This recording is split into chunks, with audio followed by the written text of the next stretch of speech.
Today, I'm diving into the latest financial buzz-making waves globally. Ethiopia's IMF funding review and the whirlwind global market reactions are taking center stage.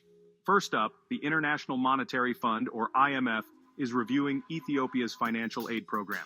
This review could greenlight a whopping $251 million disbursement. For Ethiopia, this funding is crucial. It's all about stabilizing the economy and hitting those development targets. Now, let's zoom out and peek at the global picture.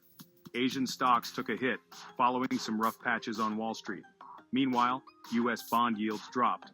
Why? Speculation about a Federal Reserve rate cut in June is stirring the pot. And here's a twist.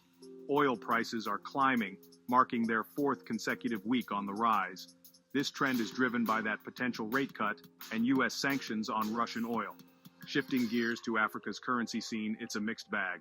The Kenyan and Nigerian currencies, stable, but the Ghanaian and Zambian currencies might slide. On the flip side, the Ugandan shilling could strengthen. Over in South Africa, the rand weakened thanks to rising U.S. jobless claims. What does all this mean? Investors are navigating a complex web of interconnected factors. The potential Fed rate cut is adding a layer of uncertainty, impacting various assets. But for savvy investors, the stability of some African currencies could present golden opportunities. Wrapping it all up, the IMF's decision on Ethiopia and the global market fluctuations underscore one thing: the world economy is more interconnected than ever.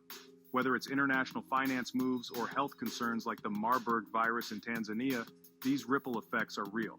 And currencies like the South African rand, sensitive to U.S. economic data, showing just how quickly things can change. That's it for today, folks. Stay tuned for more updates, and don't forget to hit that subscribe button. Catch you next time.